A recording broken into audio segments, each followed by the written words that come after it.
tenemos una conferencia muy especial, Un manglar en la ciudad. Hoy vamos a tener el placer de contar con 3 panelistas que nos hablarán un poco del arte y la ciencia.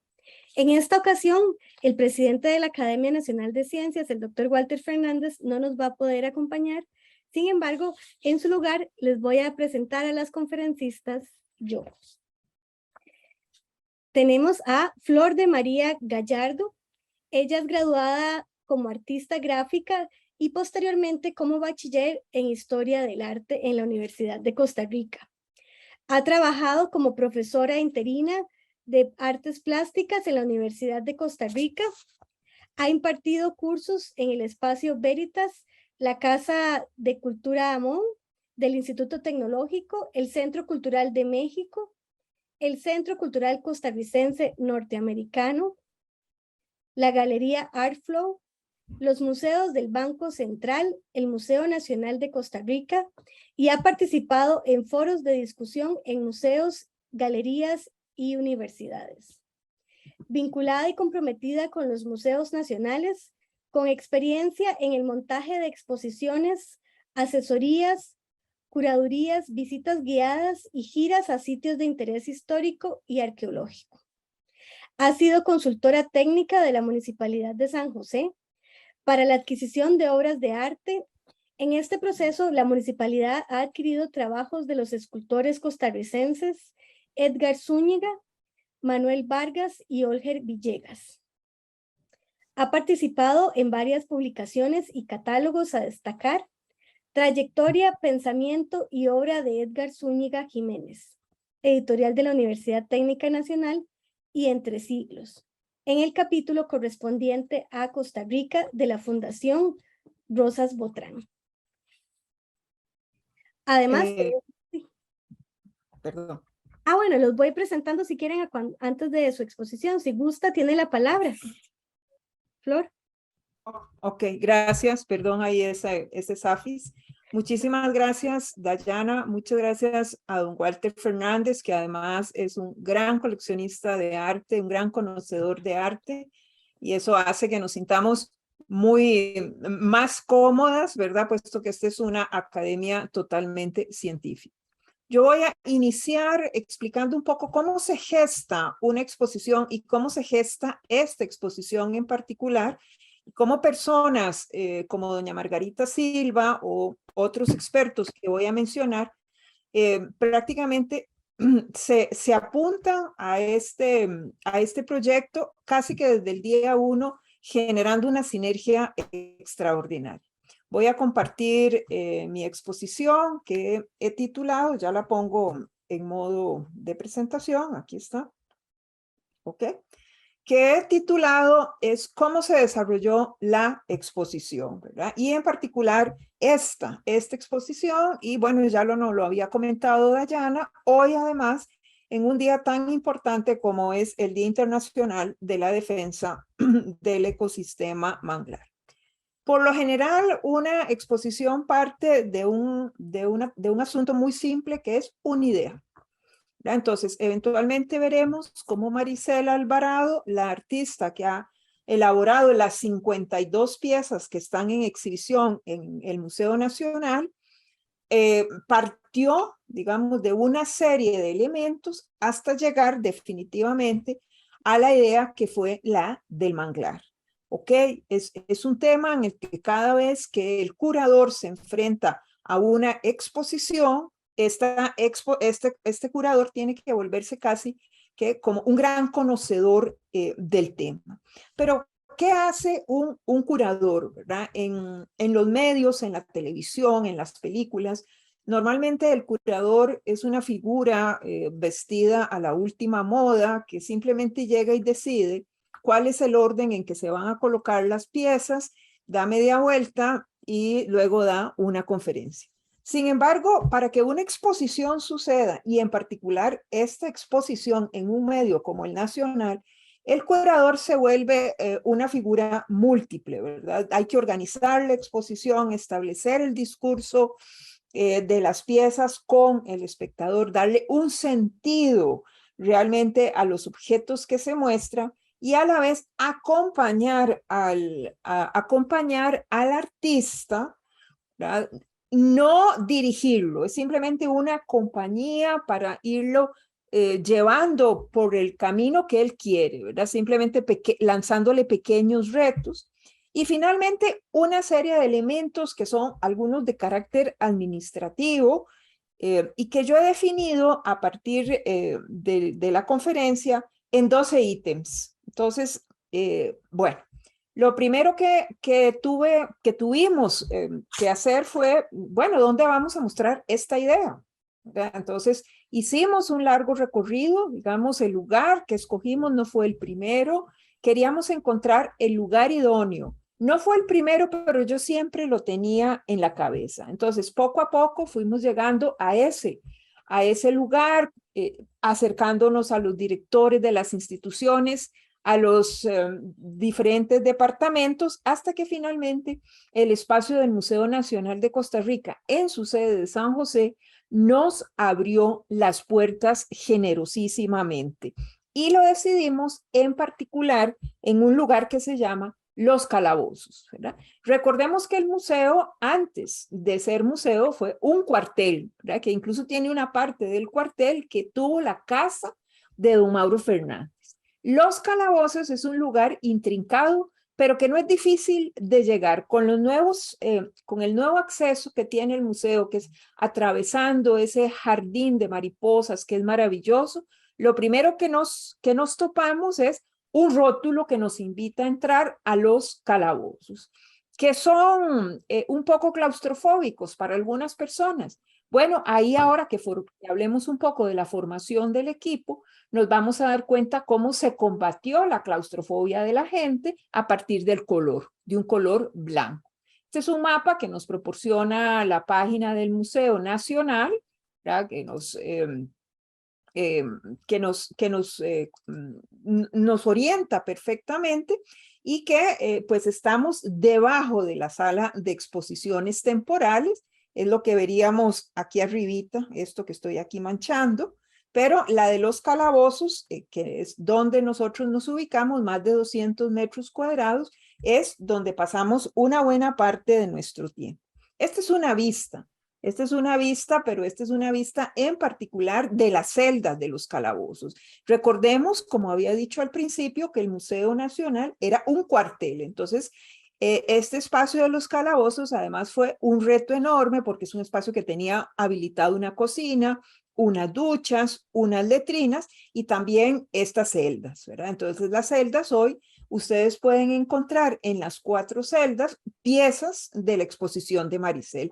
Esta última es casualmente la última pieza de la exposición, que es la que cierra, porque son esos brotes del manglar, ¿verdad? Ese espacio que nos invita a pensar que por más que lucha el manglar contra el cambio climático, contra el depredador humano, contra la basura, siempre queda esa esperanza de formar, de crecer y de reanimarse, ¿verdad? Y de revivir.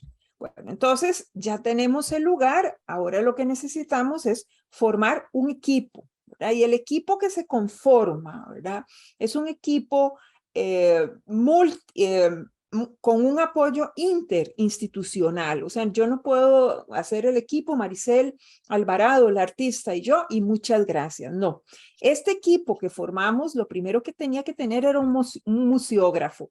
Y nosotros topamos con muchísima suerte con el museógrafo porque era multitasking, como dicen ahora, ¿verdad? Entonces, diseñador gráfico, sabe, está y esperemos que nos esté escuchando. También sabe de audio y video y sobre todo, ¿verdad? Que es básicamente su fuerte es carpintero. Entonces, Sebastián Melo, como se llama y que algunos de ustedes deben conocer, probablemente del lado de las artes, porque supongo que en este espacio tenemos visiones de personas de artes plásticas y también de la ciencia y público en general. Sebastián resolvió muchísimos de esos problemas, ¿verdad? Pero a la par, este equipo necesitaba un artista asistente, ¿verdad? Una persona que pudiera ayudar a Maricel con la confección de esas 52 piezas. La mayoría de esas 52 piezas son de vidrio, ¿verdad? Entonces había que pulirlas, manipularlas, hacerles todo, sacarlas, meterlas del horno. No estamos hablando de piezas livianas, al contrario, son trabajos grandes. Y él se contactó, digamos, con el artista costarricense Fernando Rudín, y ahí tuvimos, digamos, como un eje principal de apoyo. Éramos como las 4 personas que trabajamos juntos, junto con Alexis García, que nos acompañó un poco en el apoyo en general, ¿verdad? Tráeme y llévame. Yo no sé si ustedes conocen ese tipo de figura. Y el apoyo interinstitucional se dio en diferentes espacios, no solo el museo, ¿verdad? De la parte de dirección, en ese momento con doña Rocío Fernández, hoy la directora es Ifigenia Quintanilla, sino también con los diferentes departamentos de biología, de proyección museológica, didáctico, ¿verdad? Un apoyo bastante amplio. Entonces, hecho esto, simplemente había que contestar una pregunta para que Maricel pudiera trabajar, ¿verdad? Bueno, ¿y quiénes nos iban a contestar esta pregunta para poder empezar en el trabajo de investigación? Pues indudablemente que los expertos, ¿verdad? Nosotros iniciamos con la lectura, ¿verdad? De las lecturas más elementales que pudimos sacar de internet hasta lecturas de tesis de diferentes grados, de licenciatura, trabajos de investigación, publicaciones muchísimo más científicas, pero eventualmente sentíamos que necesitábamos un apoyo adicional, y ese apoyo lo encontramos en 3 personas. Una de las personas es Ifigenia Quintanilla. Ella nos ayudó desde la publicación que tuvo del sitio La Maya. Es un sitio arqueológico asociado a manglares, ¿verdad? Hoy el sitio no está expuesto, ni mucho menos, al contrario, esos sitios deben protegerse de ese tipo, pero por otro lado se recurrió a figuras tan interesantes como la doctora Ana Margarita Silva Benavides y el doctor Francisco Corrales, arqueólogo y bióloga respectivamente. El acercamiento, y aquí voy a hacer una pequeña anécdota, simplemente yo me acerqué al CIMAR en la ciudad de la investigación, toqué una puerta, vi un rótulo y le dije a una muchacha, necesito hablar con la doctora Silva, todo el mundo me ha recomendado hablar con ella, y la doctora inmediatamente nos abrió las puertas y, como les dije desde el principio, no solo conectó con el proyecto, siendo una persona de un rigor académico extraordinario, ¿verdad? Sino que se apuntó a llevar a Maricel y a Sebastián a una gira a los manglares. Lo mismo hizo Francisco Corrales, ¿verdad? Que sacaron de su tiempo un gran rato y convirtieron a Maricel en una conocedora más allá del recuerdo de una niñez. Por supuesto que hubo otras figuras. Desde el Museo Nacional nos apoyó la licenciada Cecilia Pineda, ¿verdad? Como directora del Departamento de Historia Natural, y apoyos, como les dije yo, en espacios en particular como proyección museológica, que también en ese momento y por un asunto casual estaba en transición o cambio de personal, ¿verdad? Se pensionaba la persona que nos había literalmente abierto las puertas junto con Rocío Fernández, la bióloga Mariela, eh, una persona que yo aprecio muchísimo, y pues ella Bermúdez nos abrió generosamente la puerta. Conforme íbamos armando este proyecto, teníamos que empezar con una de las cosas más difíciles que hay, que es poner un título. Poner el título de una exposición es uno de los retos más grandes. Desde el lado mercadeo y comunicación nos piden un nombre corto, pegajoso, que sea fácil de recordar, que llegue a generar un impacto en el público. Y bueno, nosotros los curadores quisiéramos poner un título prácticamente de 3 páginas, ¿verdad? Donde explicamos todo. Bueno, el título no fue tan complicado porque indudablemente el manglar solo nos da el título, ¿verdad? El manglar, por un lado, es una barrera protectora extraordinaria, ¿verdad? Que nos protege de los embates de la naturaleza, pero por el otro lado es un gran liberador de vida y oxígeno, ¿verdad? Y al mismo tiempo hay personas que entran al manglar y sienten una conexión especial, ¿verdad? De liberación entre ellos. Y entonces, ¿cómo se dice? El título salió realmente fácil, ¿verdad? No hubo que hacer grandes lluvias de ideas, que es lo que generalmente se termina haciendo en estos ejercicios, y generó un título pues bastante sencillo, fácil de recordar, sin mucha floritura, como digo yo, y al final las mismas piezas de la exposición dieron el título, puesto que veremos más adelante cómo Maricel genera una pieza extraordinaria, la primera de la exposición, ya les explicará toda la parte técnica, ¿verdad? Que se llama Barreras, ¿verdad? Entonces, ya de por sí, las piezas nos iban allanando el camino para el título. Vemos aquí que tenemos, este es el espacio, o sea, esto es una foto en sitio. Y por otro lado, hay una pieza que se llama Oxigenación, ¿verdad? Donde también, que están todas estas en sala y que se pueden visitar y apreciar de una vez el anuncio comercial. La exposición va a estar abierta hasta el 25 de septiembre de este año. Y luego, título, expertos, acompañamiento, equipo formado, vienen las interminables horas de taller. Estas horas de taller aquí se tradujeron en 3 años de trabajo, ¿verdad? No es como que, bueno, vamos a exponer y vamos a inaugurar ahora en abril, empecemos en enero, ¿verdad? Más bien, fue un proceso muy largo, un proceso en el que nos pescó la pandemia sin experiencia, como a todos, y finalmente la artista lo superó y empezamos con el proceso de montaje, que en realidad dura pocas semanas, ¿verdad? Es el trabajo que se hace más apresurado, es el trabajo que nosotros, en el que el museógrafo prácticamente tiene la voz cantante, ¿verdad? En la que se resuelve la iluminación, donde se resuelvan el tema de los pedestales, del color. Y ahí era importante, ¿verdad? El espacio de los calabozos es sinuoso. Es un espacio lleno de recovecos, como les digo, tenía letrinas, cocinas, cuartitos, diferentes habitaciones, y entonces había que evitar que las personas se sintieran asfixiadas, aunque el manglar no deja de ser un lugar, ¿cómo se llama? Un poco asfixiante también. Por otro lado, siempre es importante hacer el debido proceso y pudimos hacer una declaratoria de interés cultural por parte del Ministerio de Cultura y Juventud. Aquí tenemos el documento y eso hace pues que nos dé mucho más respaldo el poder hablar y acercarnos a la gente, ¿verdad? Desde estas dos miradas. Finalmente, para mí, no finalmente, porque dijimos que eran 12 ítems, uno de los elementos más importantes es el de la divulgación. Nosotros lo dividimos en 3, ¿verdad? Entonces, la primera parte, la primera de las 3 partes, fue una auténtica maratón, ¿verdad? Tanto el artista como yo, como algunos los del grupo de apoyo y el mismo museo, personeros del Museo Nacional, hicieron visitas guiadas. Recuerdo haber hecho una un viernes a las 3 de la tarde, ¿verdad? El museo cierra a las 4:30 con el consabido tránsito.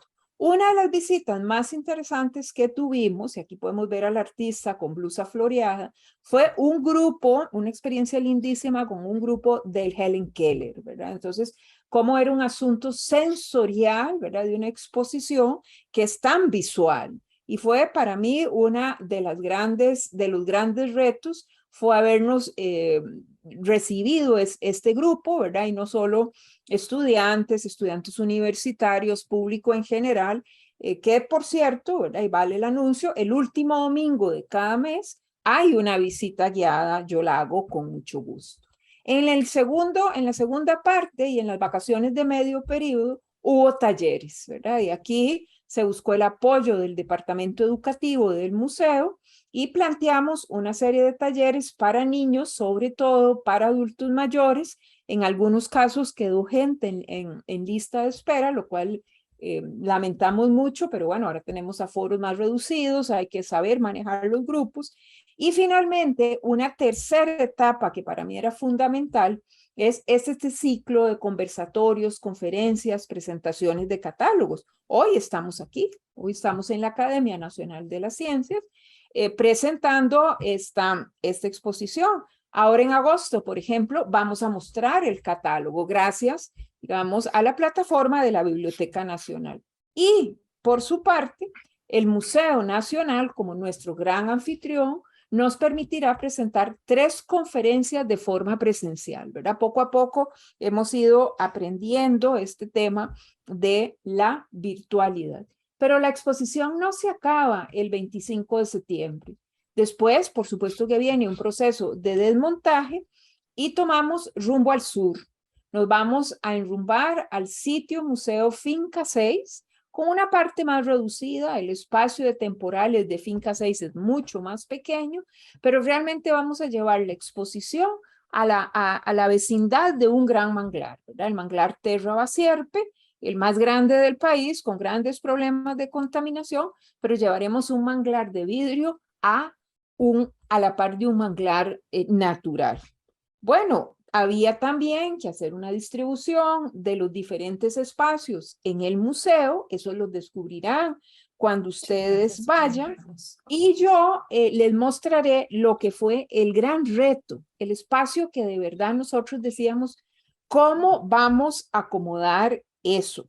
Es este espacio, ¿verdad? Este espacio es excepcional, ¿verdad? Estas eran las letrinas, pero al mismo tiempo tiene el techo de lo que fuera el Congreso, el Palacio Nacional, ¿verdad? Que conservan una parte en exhibición, otra en bodega, y ahí teníamos que instalar 13 barquitas que simbolizaban el alma del manglar, ¿verdad? Que son las piangüeras. Entonces, estas mujeres quedaron, vean el montaje, por ejemplo, y las tenemos en vidrio, hombres y mujeres que trabajan día a día a destajo en el manglar. Veamos también otra vista. Hay algunas de estas barquitas que llevan conchas. La pregunta usual, ¿verdad? ¿Esas conchas son de verdad? No.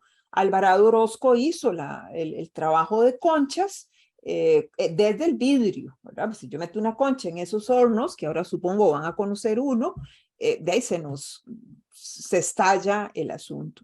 Y entonces quedó este montaje que a mí me parece excepcional. Alguna basura de los manglares acompañan las lanchitas, incluso al fondo, y ese es un pequeño juego de adivinanza que les estoy lanzando para quienes no conocen todavía la exposición. Hay una lanchita que está boca abajo, ¿verdad? Esa lancha evoca la lancha olvidada, ¿verdad? Esa panguita que quedó ahí, que no hubo dinero para arreglarla, pero que que tiene todavía la impronta del manglar. En buena medida, ¿verdad? Bueno, les quería enseñar una foto del techo original, ¿verdad? En el espacio y en el contexto histórico del Congreso, pero bueno, esta es otra conferencia, ¿verdad? Entonces, mientras estamos aquí, una vez que yo circulo y camino por este espacio, antes de salir, puedo tener además una parte pequeña de lo que es la explicación de la técnica con la que se trabajan estas barquitas, ¿verdad? La técnica de la cera perdida paso a paso. Para nosotros el elemento didáctico, y de eso yo no voy a hablar, de eso va a hablar el artista, fue uno de los ejes principales. ¿Por qué? Porque nosotros tenemos muy poco conocimiento del arte en vidrio. Bueno, si alguien está fuera del área metropolitana y le es difícil acercarse a la exposición, el museo tiene un recorrido virtual extraordinario en su página, de manera que si no, pues pueden hacerlo. Tienen la opción de esperar a octubre para ir a Finca 6. Y yo, pues mientras tanto, me despido y agradezco con una de las piezas más interesantes que están en las celditas, que es este balde. Puede haber sido una palangana, puede haber sido un canasto, es un baldecillo plástico lleno de los frutos que recogían las piangüeras del manglar.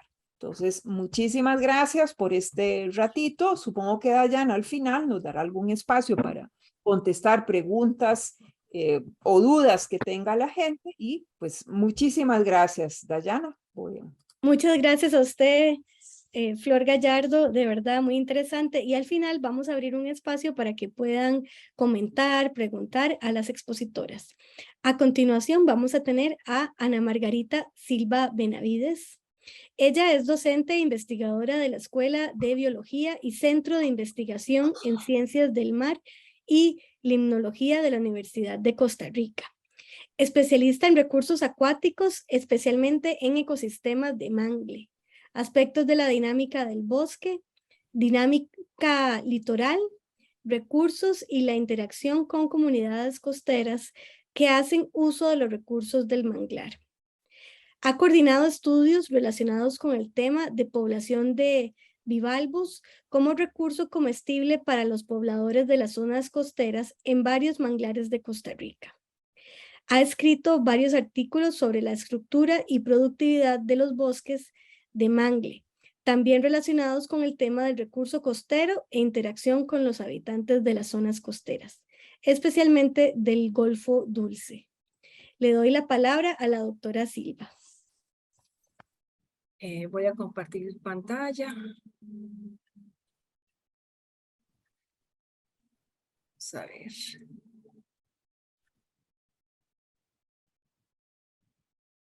Ok, bueno, muy buenas tardes.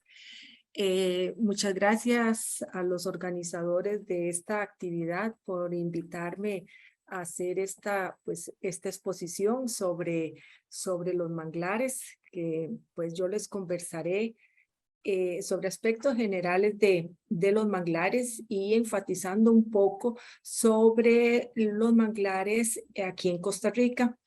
Esto bajo la perspectiva, es que esto me estorba, bajo la perspectiva de esta actividad sobre la exposición Manglares, Barrera y Libertad. Este es uno de las figuras de vidrio, una de las que digamos que me gusta muchísimo, es el mangle rojo, Rhizophora mangle, de esta gran artista Maricela Alvarado, y que a través de este conversatorio que les puedo yo ofrecer desde el punto de vista técnico, no artístico, sino técnico, pero podamos entender por qué realmente los manglares son barrera y por qué son libertad. Y es verdad, los manglares son barrera. Ahora les voy a decir por qué. Y son libertad, libertad de organismos, libertad para toda la gran diversidad de organismos que se encuentran en los manglares y también para las comunidades que dependen de este ecosistema tan único. Y asociado a eso, pues también aprovechar que hoy, el 26 de julio, es el Día Internacional de la Defensa del Ecosistema de Manglar. O sea, realmente, pues, como lo dice aquí, los manglares son únicos, y son muy, muy vulnerables por la acción del hombre principalmente. Bueno, ¿qué es un manglar? Tal vez voy a quitar un poco el video para que se me... Bueno, no. El manglar básicamente es un ecosistema que se encontramos en las zonas costeras y lo encontramos principalmente en las zonas tropicales y subtropicales, donde la especie fundamental es lo que se llama el árbol de mangle. Este tipo de bosque resiste a altos grados de salinidad, pero también a baja salinidad, dependiendo de la marea, si es marea alta, si es marea baja y si es el aporte de agua dulce dado por los ríos. Estos bosques se encuentran en espacios inundados 2 veces al día, se encuentran en la zona intermareal y por vivir en estos ambientes que son bastante difíciles, las especies que constituyen un bosque de mangle deben de tener ciertas características morfológicas y fisiológicas para poder adaptarse a este tipo de hábitat. Ahora, en Costa Rica, los manglares ocupan básicamente nada más el 1% del territorio. O sea, vean que es realmente una superficie muy pequeña comparado con todo el territorio, y se encuentran principalmente en la costa pacífica, desde el Pacífico Norte, Pacífico Central y el Pacífico Sur, pero también los encontramos, aquí no está señalado, pero también vamos a tener manglares en la costa del Caribe. Cada uno de estos bosques que se encuentran aquí son diferentes, sobre todo estructuralmente, y eso depende básicamente de ciertas condiciones climáticas. Costa Rica posee una área aproximada de 41.000 hectáreas, donde el 99% se encuentra en la costa pacífica. Estos son algunas fotografías de los bosques de mangle de Costa Rica, algunas representativas, ¿verdad? O sea, cambia un poco, pero en el Pacífico Norte, por ser un ambiente mucho más seco, predomina un manglar pequeño. En los manglares de Terra Basierpe, donde la precipitación es alta prácticamente durante todo el año, vamos a tener manglares hasta de 40, de 60 metros, igualmente que en Golfito o en el lado, en Morales, por ejemplo, también vamos a tener un manglar un poco más pequeño, y en Tibibes, por ser una zona de transición entre el Pacífico Norte y el Pacífico Sur, vamos a encontrar un bosque pues bastante particular. Algunas, ¿cómo se llaman los árboles de mangle que tenemos aquí en Costa Rica? Costa Rica posee 7 especies de mangle. Una de ellas es el que llamamos mangle salado o mangle negro, que es el Avicennia germina, su Avicennia bicolor, un árbol bastante característico. Puede tener alturas hasta de 2 metros si es en un sitio bastante seco, muy salino, hasta de unos 15, 20, 25 metros. Y tiene una característica muy particular porque sus hojas presentan gránulos de sal, por el cual lo secretan por medio de ciertas glándulas. El otro mangle que es muy común es el mangle caballero o el mangle rojo, que es el Rhizophora mangle, que ese es el de la fotografía anterior. Muy típico en todos los manglares de nuestro país. Se caracteriza por poseer, por tener este tipo de raíces.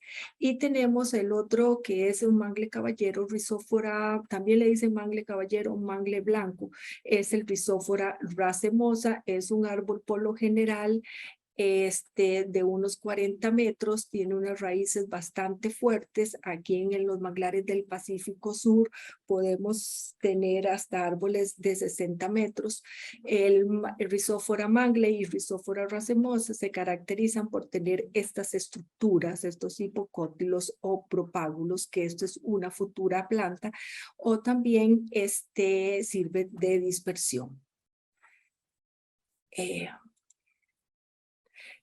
Otros mangles bastante comunes, el llamado mangle mariquita o mangle blanco, la Guncularia racemosa, bastante común también en los manglares de nuestro país.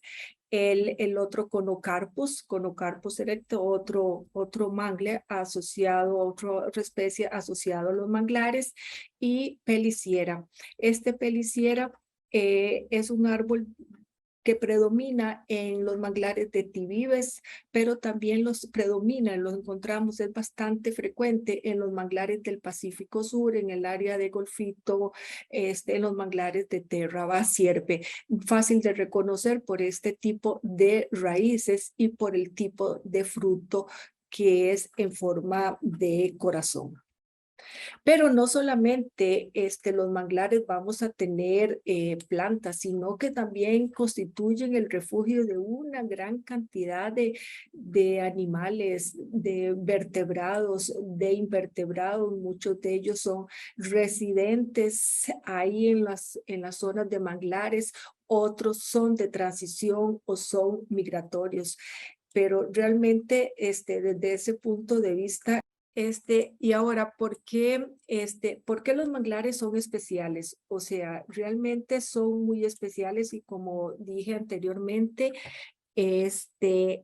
por vivir en estas zonas que son zonas pues bastante difíciles o que presentan ciertas condiciones que pueden ser estresantes, ellos tienen que tener los árboles que se encuentran ahí, tienen que tener ciertas características para que puedan sobrellevar estas condiciones. O sea, como al vivir en zonas de inundación, o sea, no solamente por vivir en zonas donde la salinidad fluctúa 2 veces al día, sino también en zonas de inundación 2 veces al día.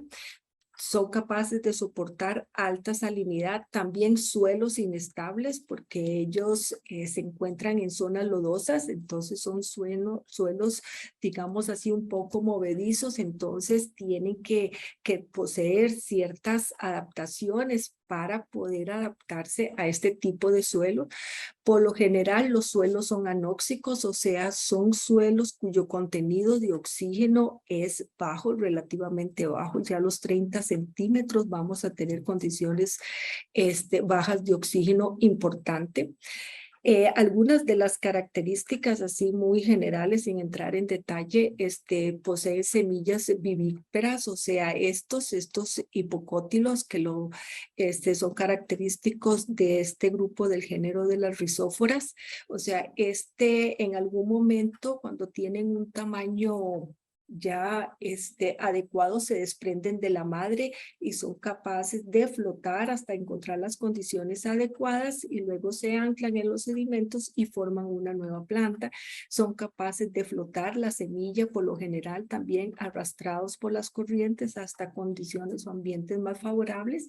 Eso pues está muy relacionado los propágulos vívoros con este tipo de semillas. Las raíces son raíces aéreas, son raíces fuertes, no entran muy profundo en el sedimento porque pues el sedimento como es anóxico, entonces, pero tienen raíces como este tipo de raíces, ¿verdad? Que son capaces pues de abarcar una superficie bastante grande. Tienen otras estructuras como lenticelas, que son estas aberturas que se encuentran en las raíces o en los tallos, que permiten la entrada de oxígeno. Es una adaptación importante para vivir en este tipo de ambientes. Y los neumatóforos también, que son otro tipo de raíces como estas estructuras que también tienen lenticelas, y que también es otra adaptación importante de un género de Avicennia para poder soportar este tipo de ambiente que es un poco pues difícil, de alta salinidad o de inundación. La importancia de los manglares, o sea, la importancia de los manglares está muy vinculada con las razones por las cuales nosotros debemos cuidar a los manglares. ¿Y esto por qué? Porque los manglares constituyen un ecosistema único. Ellos albergan una gran biodiversidad y por ende son uno de los ecosistemas más productivos del mundo. Tenemos desde el punto de vista biológico, criadores de peces, de camarones, de moluscos. Ellos sostienen las pesquerías que se desarrollan en el mar abierto.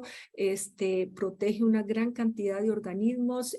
O sea, realmente los organismos que se encuentran dentro del tronco, en las raíces o en el barro donde están los manglares es altísimo.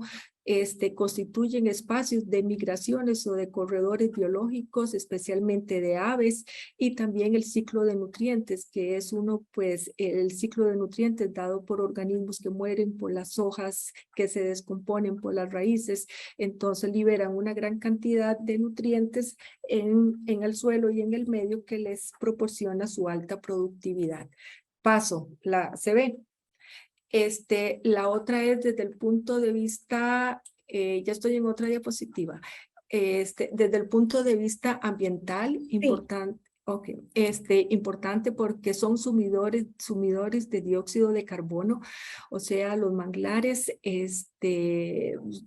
son capaces de captar el dióxido de carbono por medio de su biomasa, y es acumulado en las raíces y en el suelo. Estudios han demostrado que los manglares son capaces de captar 5 veces mucho más alto, 5 veces más carbono que los ecosistemas terrestres.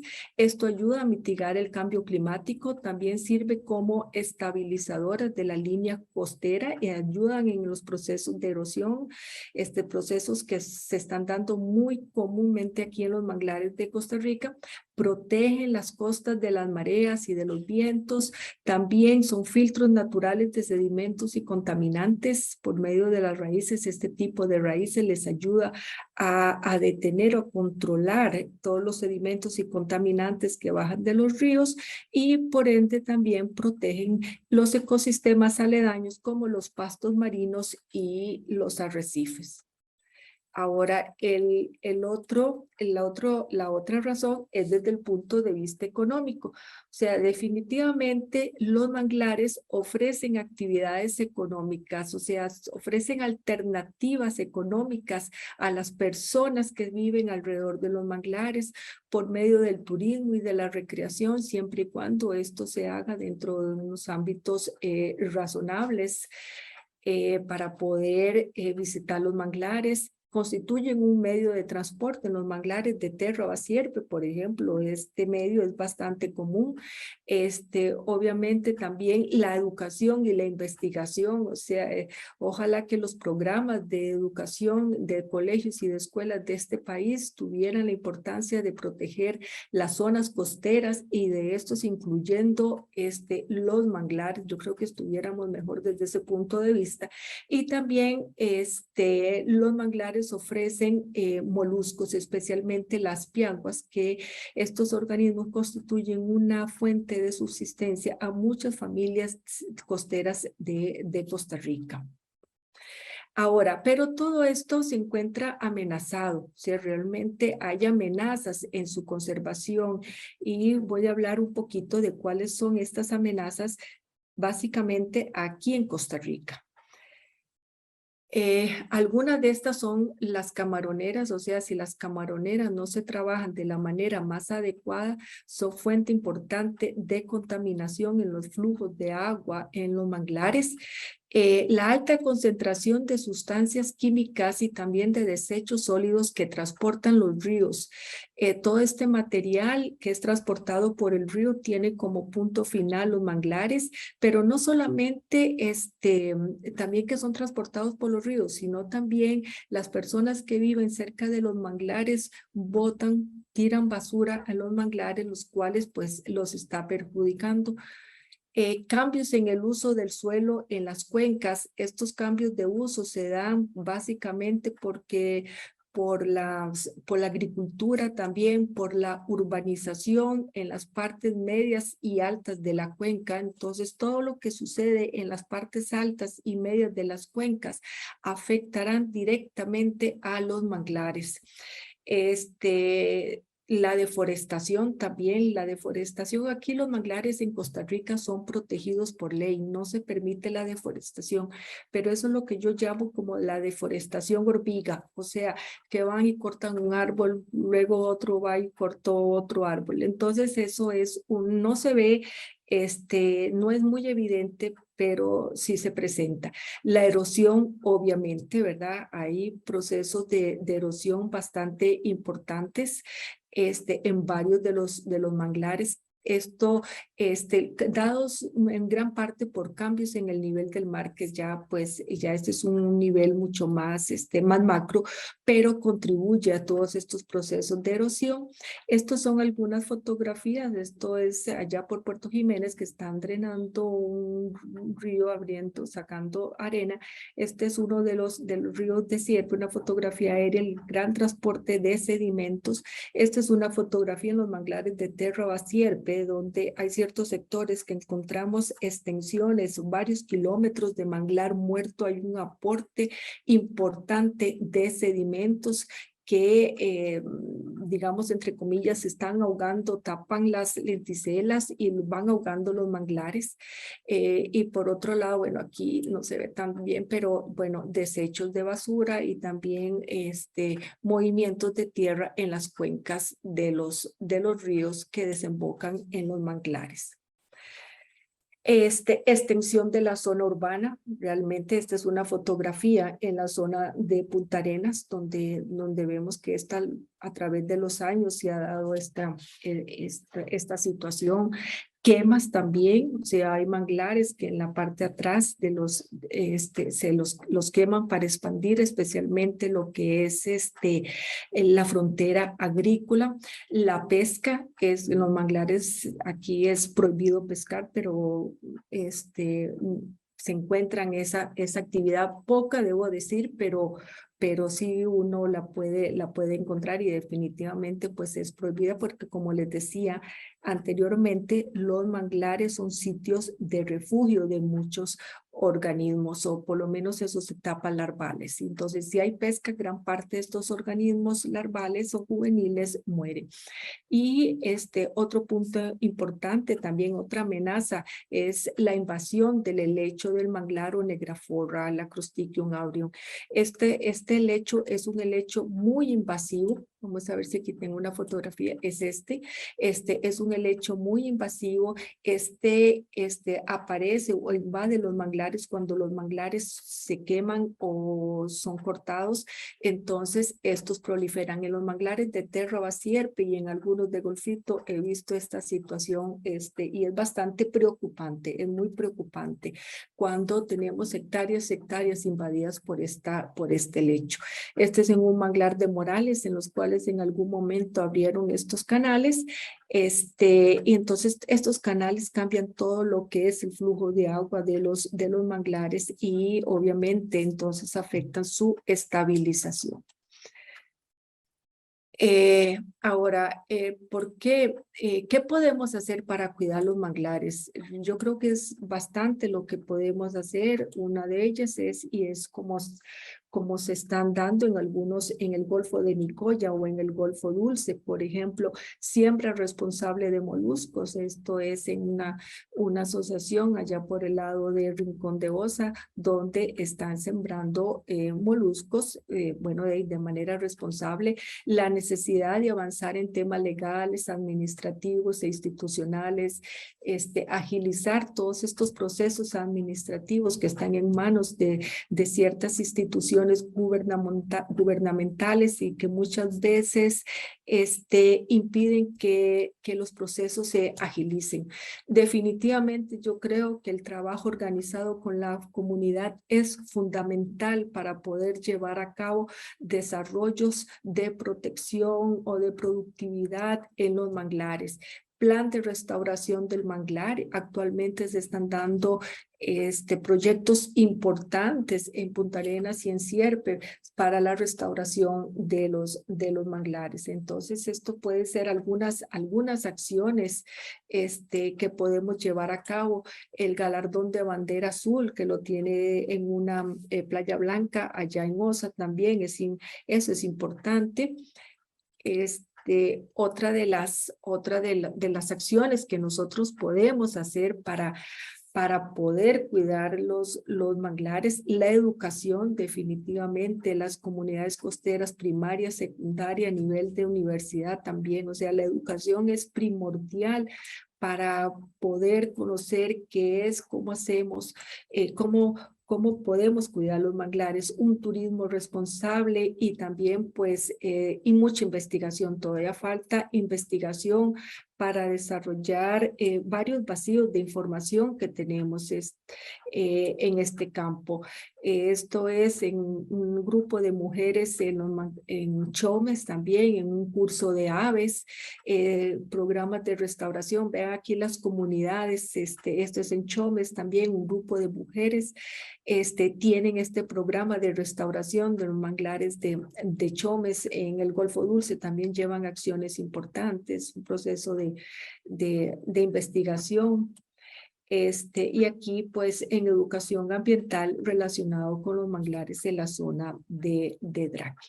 Bueno, con este panorama así bastante, pues bastante general en lo que yo les quería pues a ustedes transmitir, y lo que está, digamos, como resumido en este párrafo, ¿no? No lo voy a leer, pero de una manera de una manera artística, o sea, toda esta parte científica, traducida en una parte artística, como de poesía. Y eso es un poco lo que ha hecho la artista Maricel Alvarado con sus esculturas, o sea, traducir toda esta parte científica, de técnica de los manglares, a una parte artística bonita hacia el espectador, y tratar de entender todo ese concepto, ¿verdad? De que por qué son barreras, que ya lo he dicho, ¿verdad? Retienen sedimentos, retienen contaminantes, las raíces, y libertad, ¿verdad? Que son sitios de anidación, pero que luego estos organismos se liberan. La productividad dada por las raíces, por los sedimentos, y luego esta productividad pasa a los ecosistemas adyacentes, así como ejemplo. Entonces, pues yo creo que ese es el mensaje que se quiere dar con esta exposición, para finalizar pues en esta síntesis que yo siempre la pongo. Yo creo que nosotros, si queremos Costa Rica, debemos de cuidar los manglares, o es una manera, digamos, de querer a nuestro país. Debemos de cuidar los manglares desde todo punto de vista. Eso sería, y muchas gracias. Muchas gracias, doctora Silva, por tan interesante exposición. A continuación, les presentaré a Maricel Alvarado Orozco. Su forma de hablar es por medio del arte. Se especializa en trabajos en acuarela, dibujo, acrílico y vidrio. Maricel es miembro de la Asociación Costarricense de Acuarelistas, de la Asociación Costarricense de Artistas Visuales, de la Asociación de Artistas en Técnicas Vítreas, de la Asociación Internacional de Artes Plásticas, de la UNESCO, y de la International Association of Arts. Estudió estudios artísticos recientes. En el 2021, el taller de escultura a la cera perdida en el Museo de Arte Costarricense. 2020, dibujo contemporáneo. Mombo, arte de galería en Madrid, España. 2019, el workshop Expressive Painting con Tim Carey, Bull's Eyes, en Portland, Oregon, en Estados Unidos. Exposiciones recientes. En el 2022, el trópico llega a los Llévenes. Llévenes, España, acuarela. 2022, manglares, Barrera y Libertad, Museo Nacional de Costa Rica. 2022, exposición Augurios, Cada Talentum Collage. 2022, San Ramón, hijo de la madre tierra, en el Museo de San Ramón. Piezas en colecciones de museos. Colección permanente internacional, Biennale of Glass Collection en el Museo del Vidrio de Bulgaria. Colección permanente Image Museum of Glass en San Petersburgo, Florida, Estados Unidos. Colección Fundación Rosas Botrán, Ciudad de Guatemala. Museo de la Miniatura en el Museo del Arte Costarricense. Colección permanente en la Galería Alexei von Schiep, no sé si ya destruí el nombre, en Croton, Universidad de Connecticut, Estados Unidos. Y la colección permanente del Museo del Vidrio en Monterrey, México. Obra Mujer con Flor Roja.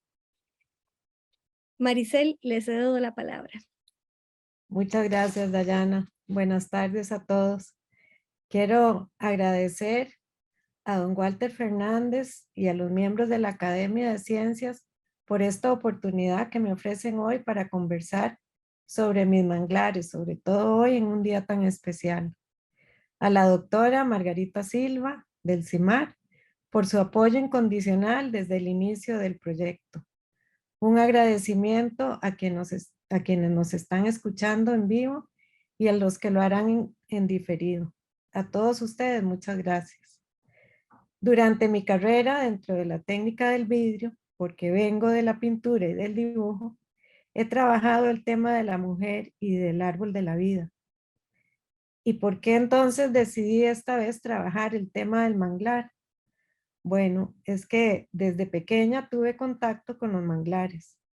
La primera vez que entré al manglar tenía unos 8 o 9 años y para mí fue como entrar a un lugar mágico.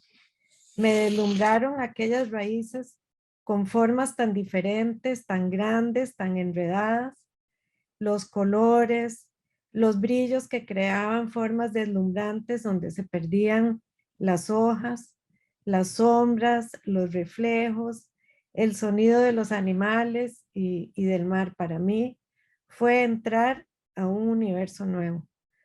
Todo eso siempre quedó muy grabado en mi memoria y de alguna manera en mis árboles de la vida invariablemente estaban presentes los diseños irregulares de los manglares. Desde que lo conocí, para mí el manglar ha sido un santuario, un lugar lleno de magia donde las imágenes y los colores me inspiran a crear. Esta imagen que estamos viendo es de la obra Barreras. Es la primera obra que yo hice para la exposición. Está formada por 5 árboles en la técnica de vitrofusión. Vitrofusión quiere decir que cojo 2 láminas de vidrio que cada una mide 3 milímetros de grosor. Corto la forma, las pongo en un horno especial para vidrio. Pasan como unos 24 horas dentro del horno con un programa especial. Y cuando ya está fría la saco y cada ramita y cada raíz fue recortada con una sierra de diamante, de circular de diamante. Yo después pegué estos arbolitos, hice el agua en la técnica de pintando con la luz que desarrolló Narcissus Coagliata y Tim Carey. Y lo pegué sobre estas lajas de piedra que para mí representan la fortaleza del manglar, pero a la vez representan su fragilidad. El agua transparente es porque ahí es donde se reproducen todos estos animales. Entonces no quería hacerla como barro, sino quería que se viera la transparencia, los pececitos y las raíces.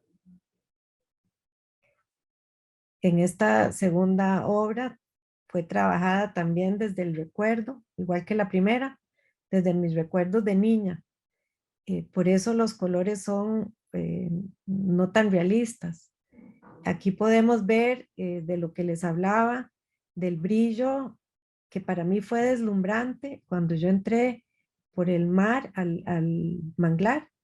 La primera vez que yo entré y volví a ver para arriba y el sol era tan fuerte que las hojas no se podían ver. Entonces, esto es lo que quise representar ahí, en la parte transparente.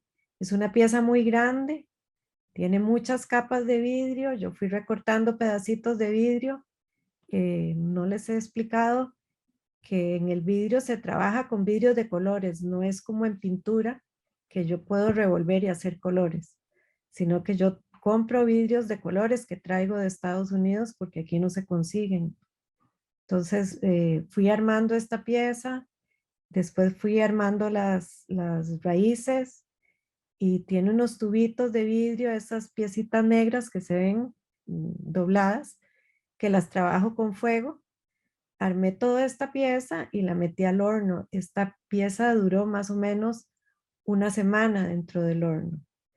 Está montada sobre esta base de hierro de una forma diferente al resto que van a ver, porque por su redondez yo no la podía sostener de abajo porque no podía entrar la forma, sino que uno tiene que buscar hasta dónde puede el hierro entrar sin quebrar la pieza.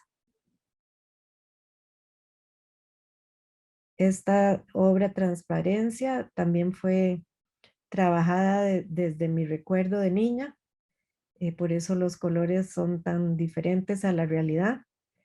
Yo recordaba también el manglar de Matelimón que se abría Entonces por eso es un manglar muy horizontal y lo monté sobre madera representando el barro donde estaban metidas las raíces.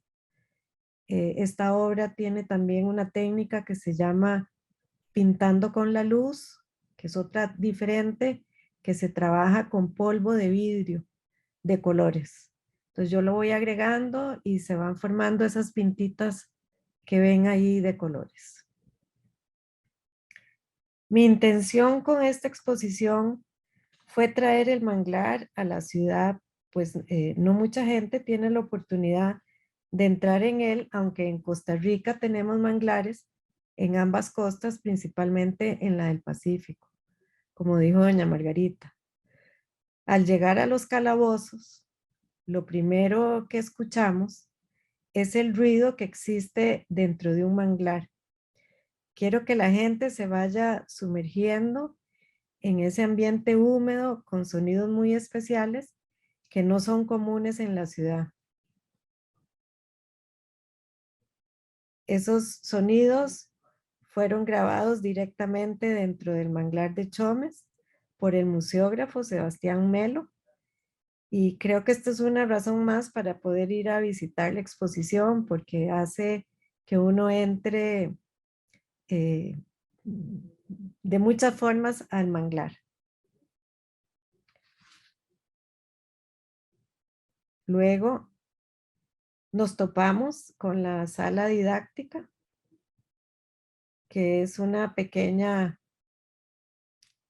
réplica de mi taller,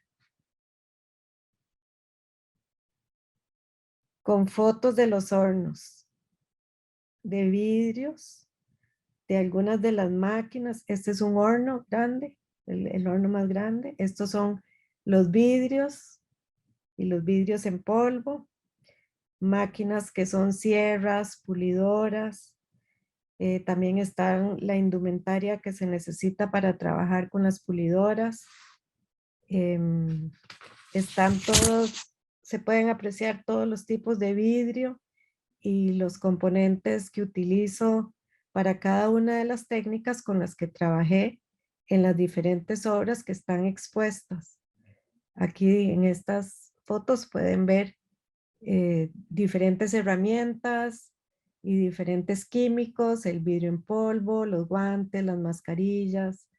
El vidrio se limpia con alcohol, el sílice, el yeso, la parafina para trabajar las esculturas a la cera perdida, el yeso, el sílice, son muchas cosas, son muchos químicos y muchos vidrios a la vez, diferentes vidrios. Esta obra está en la sala didáctica, entre arena y agua. Es la única que se puede tocar para que puedan sentir las diferentes texturas que se logran con el vidrio. Está hecha en la técnica de la cera perdida. ¿Qué quiere decir eso? Pues que cada concha, cada piedra, ese propágulo, ahí hay una hoja de manglar también. Yo las reproduje primero con silicón, hule de silicón, después con parafina, después armé la forma del barro y puse todas estas formas que ya tenía en parafina, los caracoles y las piedras, las conchas. Hice el molde en yeso con sílice y después saqué el barro y esto lo puse sobre vapor de agua caliente para que saliera la cera y ya queda el molde listo, limpio, que debo de meter 2 días dentro de una bolsa plástica, después la saco y pongo una horneada muy rápida para secar el molde. Mido el vidrio, la forma de medirlo es que yo el molde lo relleno con arroz crudo, ese arroz lo peso, ese peso hago una fórmula matemática donde me va a dar el peso del vidrio. Peso el vidrio, lo limpio muy bien y lo meto en el horno. Esta pieza duró, si no me equivoco, 9 días dentro del horno. porque el horno, el programa va calentando el vidrio muy despacio, lo sostiene 4 horas para que coja bien la forma de las piezas, de las conchas y de todo. En ese estado el vidrio es como una miel y luego se va enfriando lentamente. Una vez que el horno llega a los 100 grados, y ya está lista la pieza, pero yo apago el horno y lo dejo un día más reposando, porque puede ser que haya quedado alguna partecita un poquito más caliente y puede sufrir un shock térmico y la pieza se quiebra. Entonces, después de ese día, ya yo la saco, la desarmo el yeso, la lavo. A veces hay que pulirla. Esta hubo que pulirla por debajo.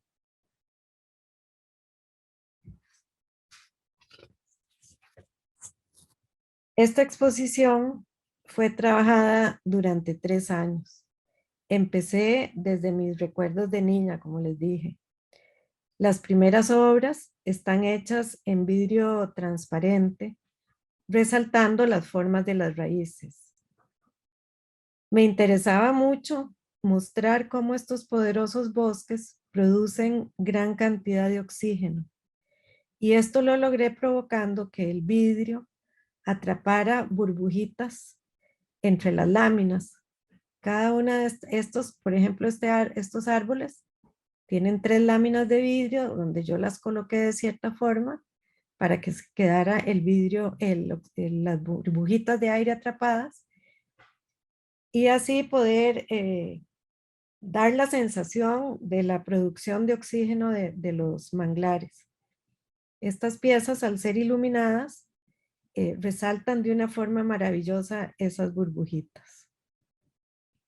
Yo trabajo en esta técnica desde hace 18 años, sin embargo, pinto y dibujo desde muy pequeña.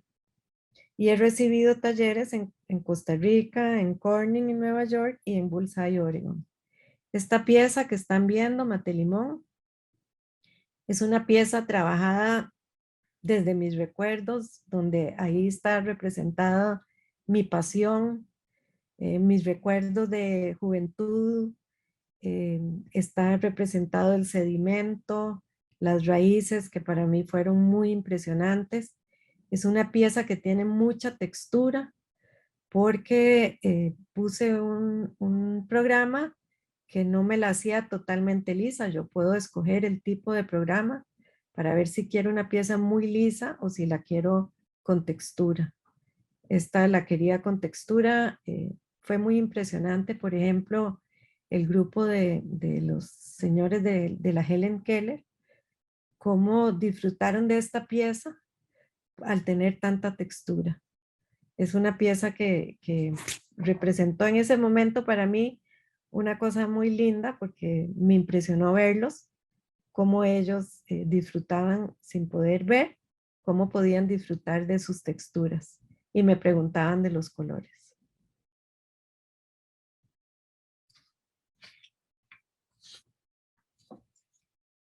Había visitado por mi lado el manglar de Sierpe, de Guacalillo y de Matelimón. Cuando estaba trabajando ya más a fondo las piezas, tuve la oportunidad de visitar el manglar de Chomes con doña Margarita Silva, quien me dio una clase espectacular de manglares. Fue un día maravilloso.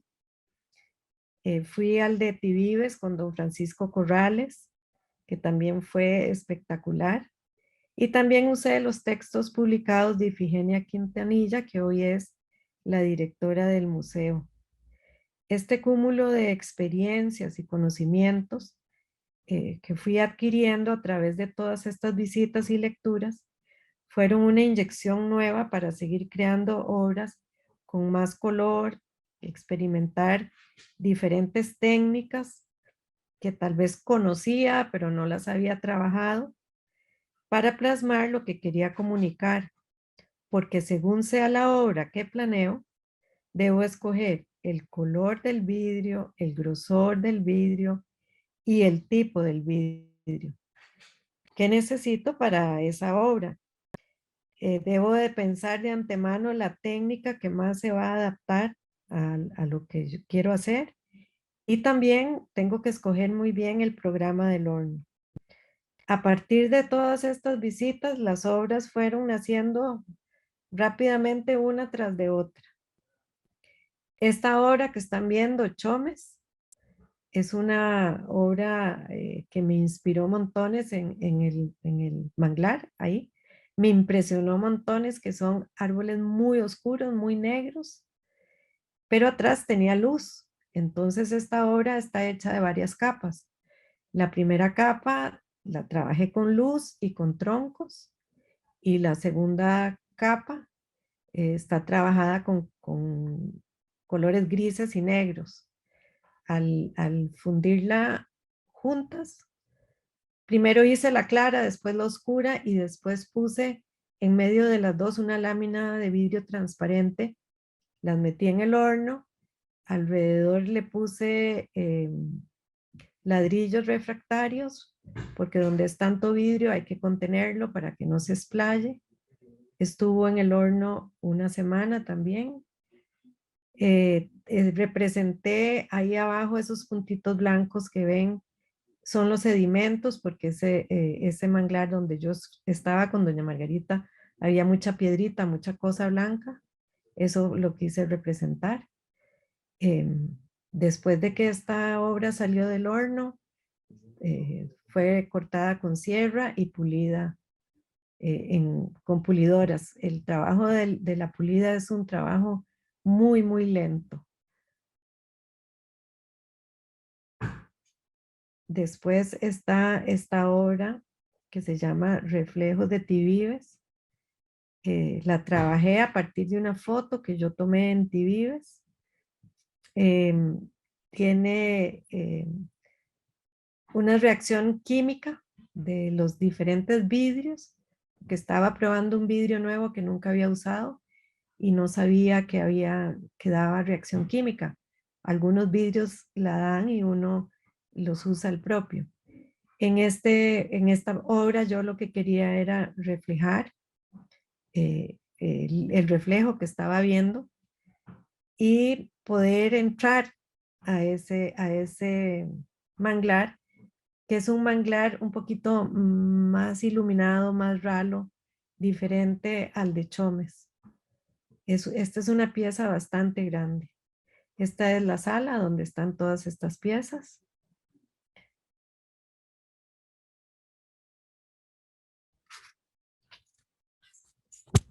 Quiero dedicar un momento de esta conferencia para hablar sobre una de las piezas más icónicas de la exposición, el mangle rojo, que está en una sala oscura iluminada con luz roja. El manglar rojo es la obra más grande de toda la exposición. Consta de 5 árboles, 4 piezas que simulan el pasto marino, tiene cangrejos y tiene unas piezas más pequeñas como los caracoles. Cada una de esos caracoles y el cangrejo son esculturas hechas aparte. Con esta obra, que fue un gran reto para mí, porque cuando Flor llegó una vez al taller, le presenté este árbol, el más pequeñito, y ella me dijo, esta obra no se nos va a ver, entonces tienes que ver cómo haces para que aumente el tamaño. Yo me quedé pensando, porque tengo la limitación de los hornos, pero tengo un horno muy grande que ustedes vieron la fotografía. Yo tengo 3 hornos, pero uno es muy grande. Entonces empecé a hacer, dije, bueno, vamos a hacer muchos árboles, y cada vez me fui animando más, y cada árbol, aquí no se echa de ver tanto, pero puedo enumerar cuál fue el segundo, el tercero, el cuarto y el último árbol. El último árbol que hice es este primero que está aquí, que es grandísimo. Con esta obra quiero llamar la atención de las personas para proteger este tipo de manglar, pues es muy usado para múltiples cosas. Muchas de las lecturas que hice me permitieron conocer más sobre este tipo de árbol. No es un árbol rojo, aunque yo lo hice rojo. para recordar su importancia, sino que su tronco por fuera es verde y por dentro sí es rojo.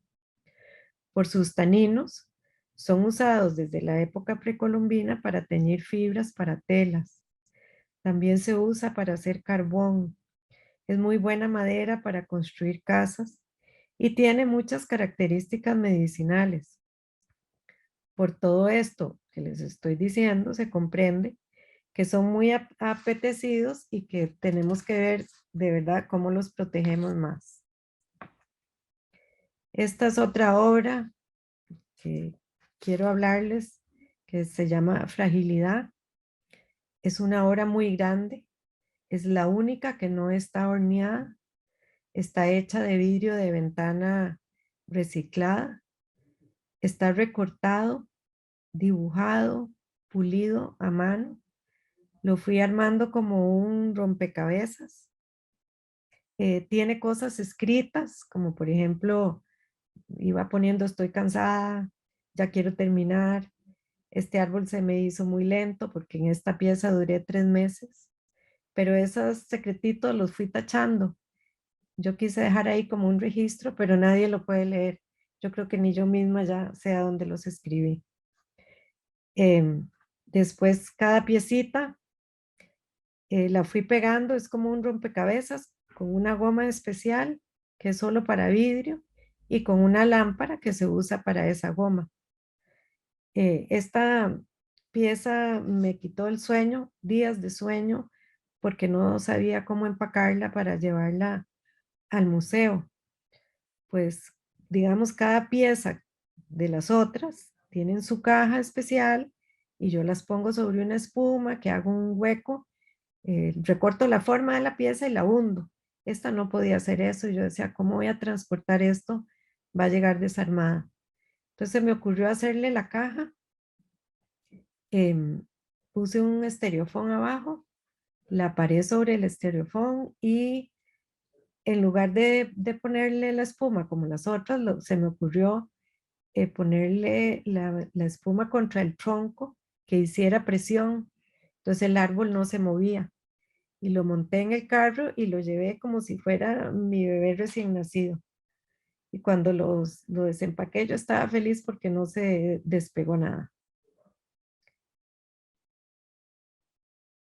Y hablando de piezas grandes, está esta otra que está conformada por 4 piezas, la del agua y la del follaje. Mirar hacia arriba es el follaje del manglar. Está hecha en la técnica de pintando con la luz que desarrollaron esos 2 artistas, Narcissus Cogliata y Tim Carey. Es tan grande y tan pesada que yo no la puedo manipular sola. Aquí se las estoy enseñando separadas porque debajo de esta pieza está la pieza del agua, que es esta. Pero en la exposición están montadas como una sola. Me gustaría mucho que fueran, ahí la pueden ver, me gustaría mucho que fueran al museo para que la puedan observar.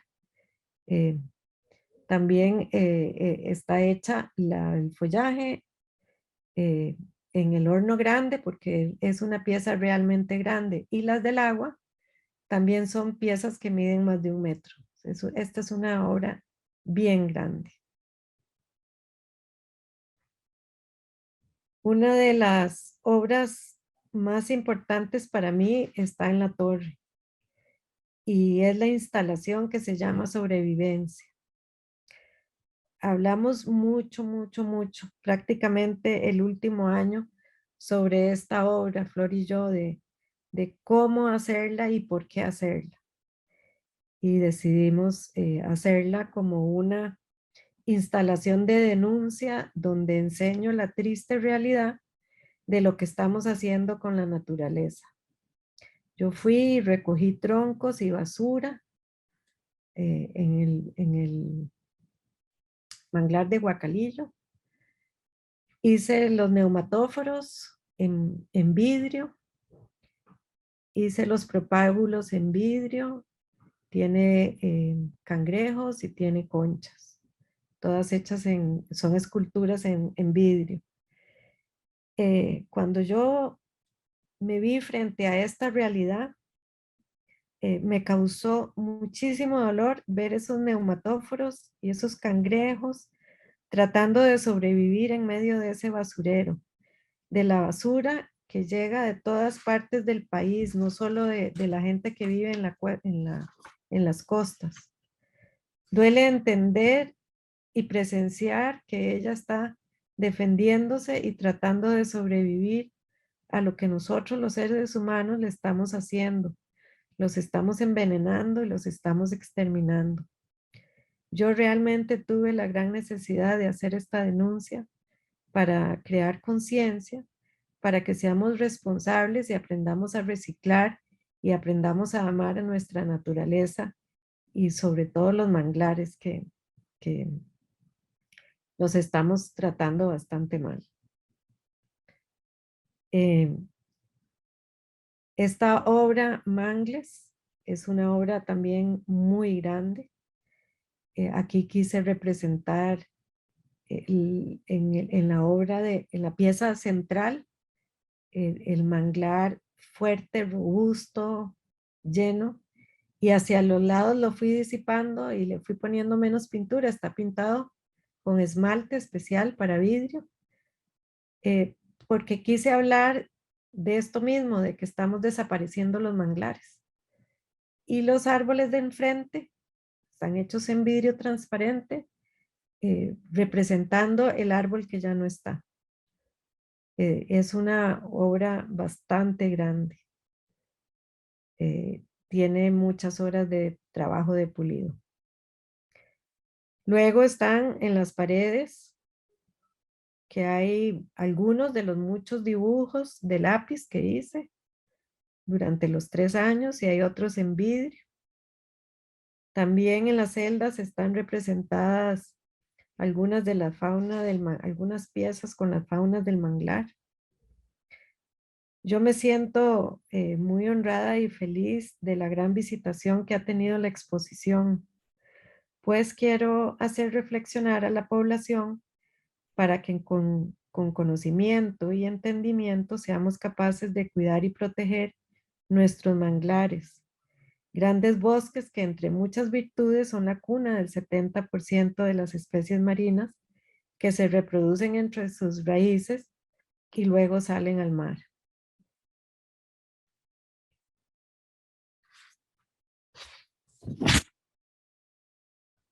Para terminar, quiero contarles que trabajé esta exposición con un gran equipo a quien debo de agradecer grandemente, que es Flor Gallardo, la curadora, que me lanzó 1 y 1000 retos, uno más grande que el otro. A Sebastián Melo, el museógrafo, que trabajó no solo la museografía, sino la parte de rotulación, de sonido, los videos. A Fernando Rudín, que es un artista visual que aprendió a pulir el vidrio, que es una tarea nada fácil para poder asistirme. Sin su ayuda yo no lo habría logrado. Y el equipo del Museo Nacional que trabajaron muy cerca de nosotros. A Diana Baltodano, que fotografió cada una de las obras, y a Magda Córdoba, que diseñó el catálogo. Estoy feliz y me siento muy honrada porque esta exposición fue declarada por el gobierno de Costa Rica de interés cultural. Y ya para despedirme les digo que generalmente doy visitas guiadas los martes y los jueves. Así que espero verlos por ahí. Muchas gracias.